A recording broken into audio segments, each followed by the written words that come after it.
the future of this world is not all AI and it's not all human now. We actually have very good proof that, AI can help humans make, bigger decisions with a lot more data in a lot shorter periods of time. There's a lot of empowerment and enablement that AI can provide for humans. And we also have a lot of data that shows that AI being trained on text without humans is far less effective, far less helpful, far less accurate, maybe even dangerous if we don't have humans in the loop working with AI. So we really think the world, in the future is hybrid when it comes to this. And that's why, we've been working on kind of AI human hybrid solutions for the future. Welcome to Grow Think Tank. This is the one and only place where you will get insight from the founders and the CEOs of the fastest growing privately held companies. I am the host. My name is Jeanie. I help leaders and their teams navigate the defining moments of their growth. Are you ready to grow? Today we talk about how to lead innovation. When you think about innovation in your company, is it all up to you, or do you have a team around you sharing those ideas and giving you insights and challenging the way we've always done things? Well, I think a lot of CEOs would like to have a lot more innovation inside their businesses, especially in the era of AI. When you think about the innovation in your business, are you leading it powerfully, or is it sort of just something you wish you had? Well, today's conversation will help you unlock how to lead innovation for impact. Our special guest is the CEO of Jeenie. They are a incredible online sort of marketplace connecting the world through translators. They have kind of a promise behind this that you could be sitting next to a doctor or a lawyer, and you could, in 8 seconds, have a qualified interpreter so that you can connect with your client. And that is an incredible promise. But we speak with Kirsten Baker about how to lead innovation. Some of the things that we kind of unpack here, we do talk about the values of the company, but we talk about how do you get employees to embrace failure, because failure is a part of innovation. They go hand in hand. You cannot innovate if you're not willing to endure the failure and the missteps and the mistakes. And employees have to be tuned into that, and they have to be led through that process. We also talk about some of the other aspects of this as it relates to you being the CEO. So I think you'll get a lot out of today's conversation with Kirsten. My name is Jeanie. I'm a CEO coach. We work with growing companies in growth mode, typically 20 plus employees that are really driving to have an impact. And if you want to explore some of the work we do about having a fully aligned executive team, just go to training.coreelevation.com. You can sign up for the next workshop that we have. It's absolutely free and will help you become a better leader and help you grow your business. All you have to do is go to that URL I already gave you, training.coreelevation.com, and sign up today. Now, here's the interview with Kirsten. Hi, how are you? Great, Jean. How are you doing? I am so excited to have this conversation with you. And before we dive in, Kirsten, let's talk about your company, Jeenie. Great. Thank you for having me, Jean. Excited to see all the work that you're doing in leadership and helping CEOs like me to kind of tackle the tough stuff. So grateful to be here. Tell us about what you're doing at Jeenie. Well, our company, Jeenie, Jeenie, you and I were talking about sort of the origin of that. Our mission at the company has been, is today, will always be to connect people in the world through language and culture. And we started that a couple of years ago with a virtual interpreting platform where we are connecting mostly clinicians and doctors in the medical field, but also lawyers, also educators in other fields as well, to an interpreter at the press of a button in under 8 seconds, where they get to use that interpreter in a live conversation that they're having with their patient or with their client or with their student.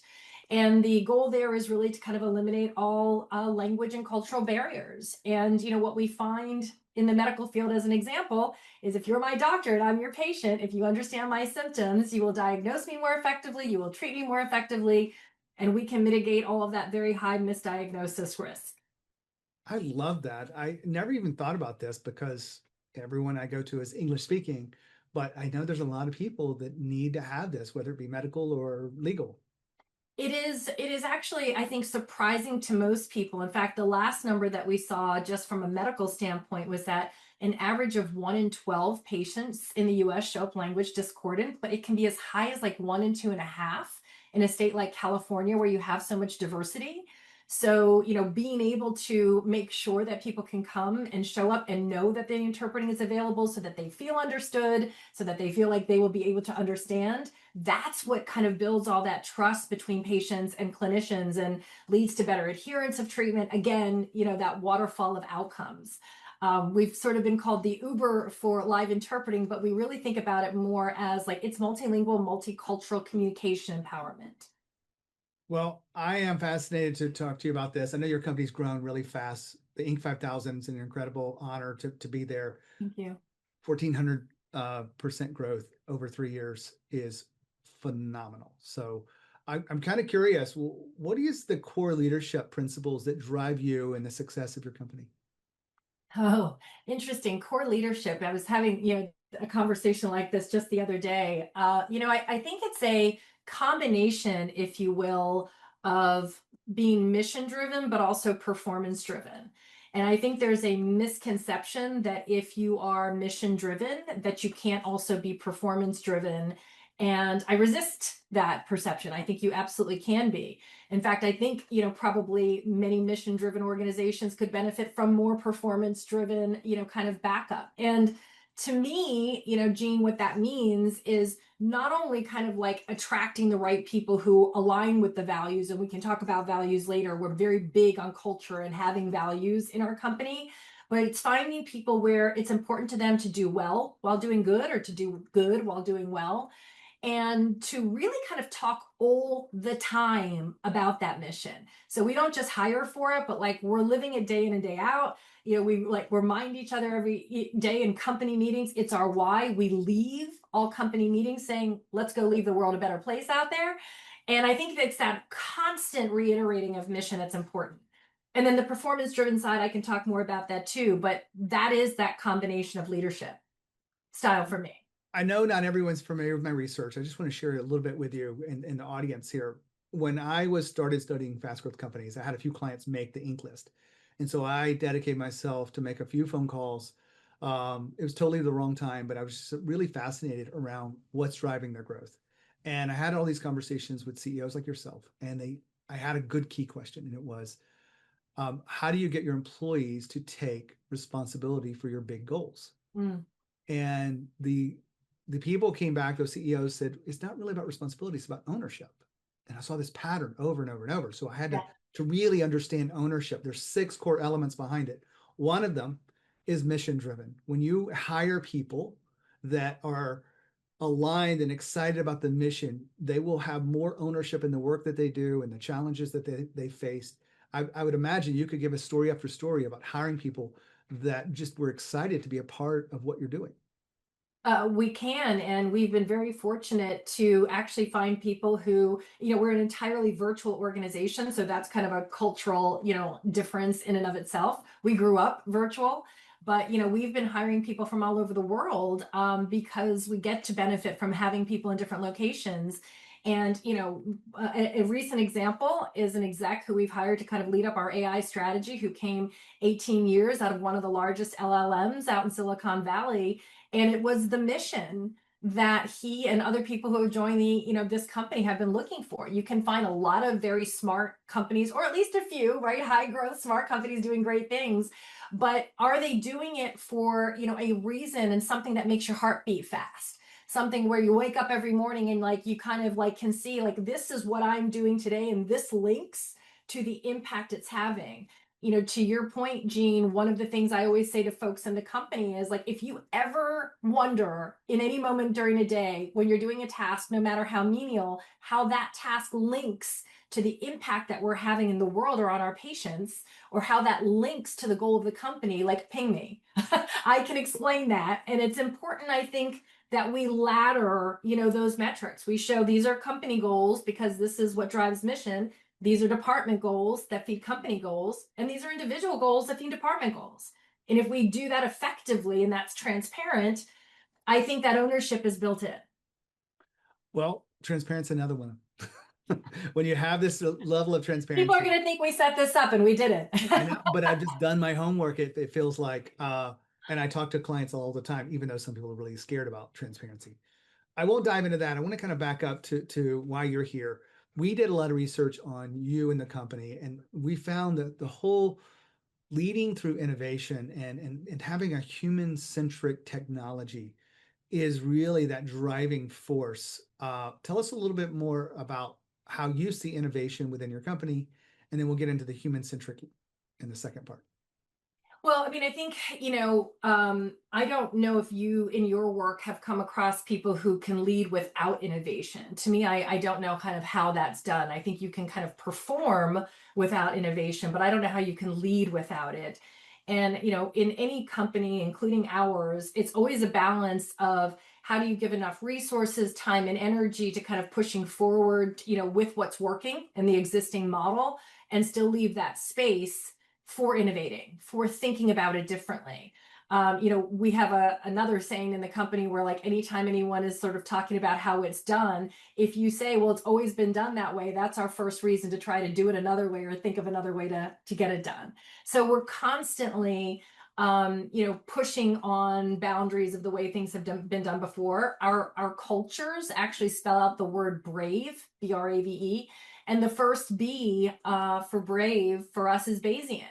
So I think innovation for us is about this kind of relentless curiosity to seek information, not to kind of passively wait for it, but to proactively go after that information and continue to let it inform the next decision. So we need more information. That information has to keep making us smarter, and we have to stay open to that information making us smarter and helping us to see it differently. And I think that's the way we really encourage everyone inside the company to see innovation. Well, I love the way you frame all this, because I think it really helps people and other CEOs look at innovation as a part of their job. I think some CEOs want to outsource that to others, but I don't think we can, because we're able to connect the dots across many different departments and even look out into the competitors, because most of them have their head down in the work. And the CEOs that do this well really do win the lion's share of the business. The other element behind that was human centric. I think all of us think we understand that, but I'd love for you to break it down to really understand human centric technology and the way it performs for you and your clients. Yeah, I think, the term human centric, again, for us is really representing, thinking about technology, thinking about innovation, thinking about solutions through the eyes of the human that you're meant to help and impact. So when, people talk about patient centric, technology and health tech, they're really looking at technology that can be effective for patients through the eyes of a patient in a patient workflow, not necessarily how it's happening through the clinician workflow and affecting the patient. And so when we talk about human, we're very much, trying to kind of, keep that human in humanity right now. So much of the work that we're doing is about, equity. And, whether it's equity in health or whether it's equity in kind of, legal and education, we want everyone to have the same access to quality services. And we know if you don't always speak the same language, you're not going to get the same access to that language. So that is really what, human, or the same access to those services. That's really what human centric means for us. And, I think in an AI world, Gene, that is taking on a very different meaning for us. And I'm happy to drill down there further if you want me to go there. I am curious around this, because my first thought when I heard translation is, oh, you're probably getting decimated with the AI. Hopefully you have a game plan. Yeah. Now I know that you do. So I'm kind of curious, where do you see the future of your business going as it relates to AI and servicing your customers? Well, so just for the audience's, benefit, our business is, connecting people again in 8 seconds on any device, any OS system at the tap of a button to hundreds of languages for interpreting to a live interpreter. That's what it's always been. You've got the live interpreter. We've got 20,000 linguists all over the world in over 165 countries. And, even today, live interpreters are considered, especially in highly technical fields like medical, like the gold standard and doing, medical interpreting or other interpreting. I've got a great partner over at a big healthcare system we work with. He's a surgeon. He's, a bilingual Dominican, and he will say, I should not be a Spanish English medical interpreter, right? I'm not trained for that. So it's really important to have these, medical interpreters, and that's been the business. But we recognized, almost 2 years ago that AI was going to have a big impact here. And when I say recognized, I think we may have had a different reaction than a lot of the people in the industry. We kind of embraced that fact for the simple, reason that there aren't enough interpreters in the entire world to kind of be available where anyone needs them at that moment of care, at that point of need.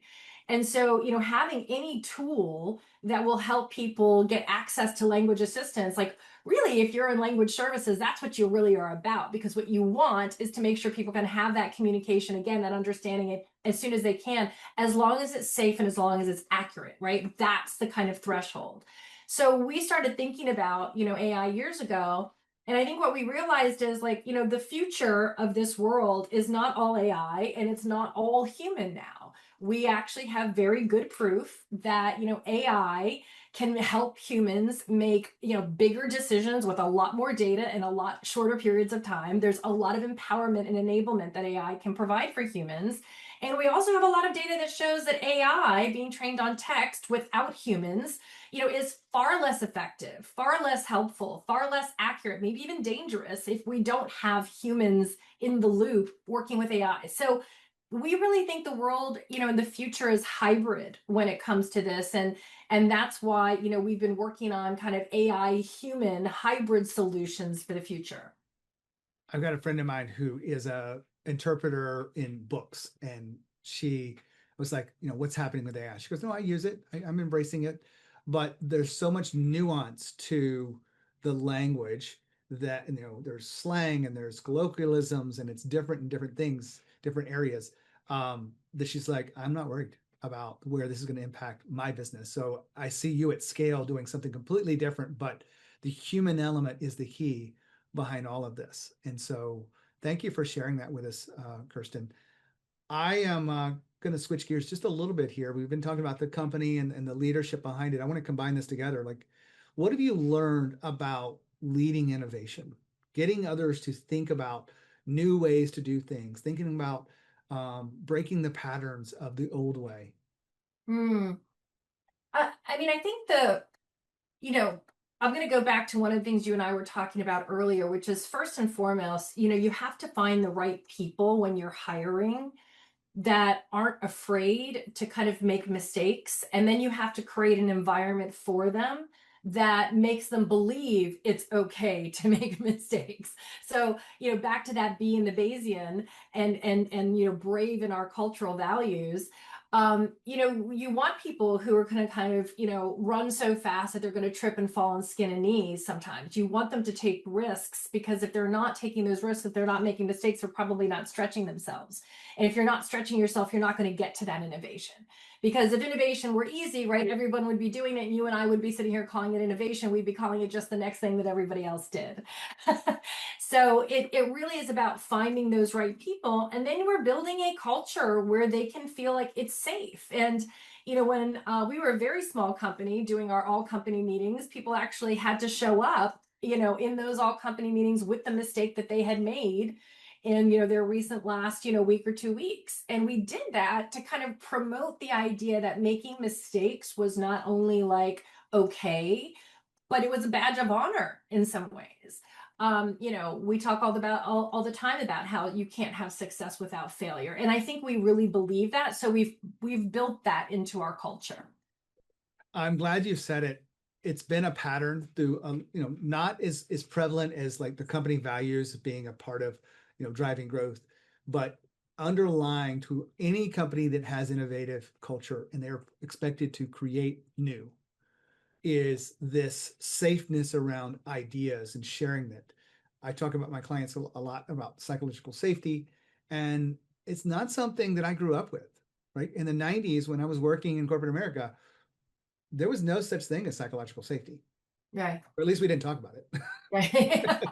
We also didn't talk about mental health and things like that. But, you creating a space for that. What is your way of pulling that out of someone when you feel like they're playing too safe, Hmm. getting them to realize that mistakes are a part of growth? How do you do that, Kirsten? Boy, that's a great question. I think that, first the innovation has to genuinely be part of the culture again. So, our BRAVE is Bayesian, relentless, and that's relentless, like relentless pursuit of anything you're pursuing, accountability, but visionary is the V.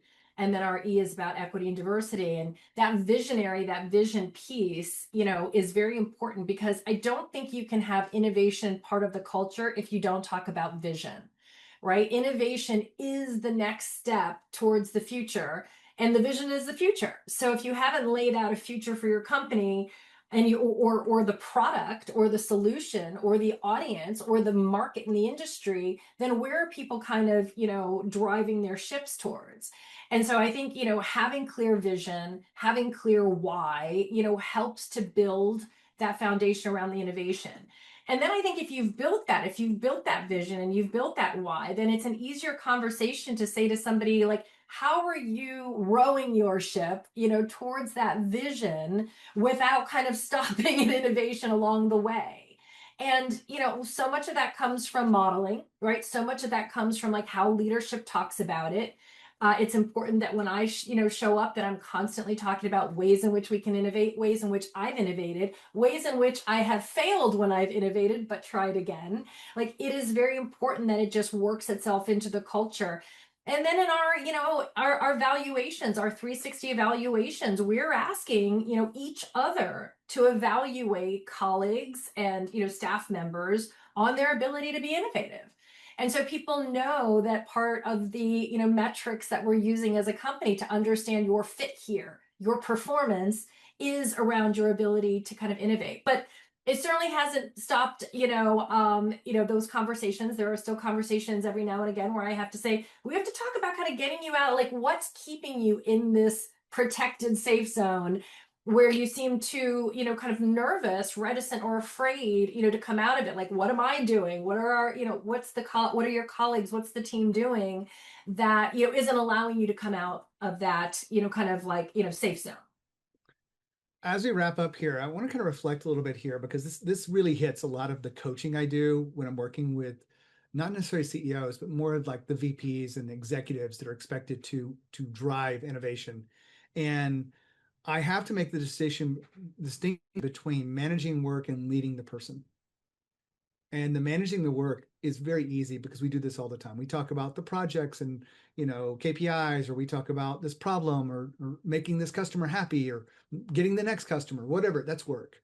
But leading the person is getting them to have the confidence and to overcome the fear of the things that are related to their job. And we confuse the two, and we over index on managing work and not so much on leading the person. I'm sure that you have an answer for that, but we're kind of out of time. I wanted to reflect, because it is something that comes up quite often. I'm sure you're doing this across your culture.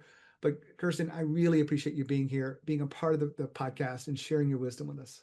Oh, thank you, Jean. Well, we'll have to have a part two, and I'll bring my best answer for that one. Thank you for all the work that you're doing in this space. Well, another great interview here on the podcast. I am loving bringing you new, fresh voices and the stories behind them, helping you become a better leader. If I can help you in any way, make sure you reach out to me, Jean@jeanhammett.com, or come to that special training that is really about you being a better leader and creating a fully aligned team that grows beyond you. Just go to training.coreelevation.com and you can sign up for free. When you think of leadership and you think of growth, think of Growth Think Tank. As always, live with courage. We'll see you next time.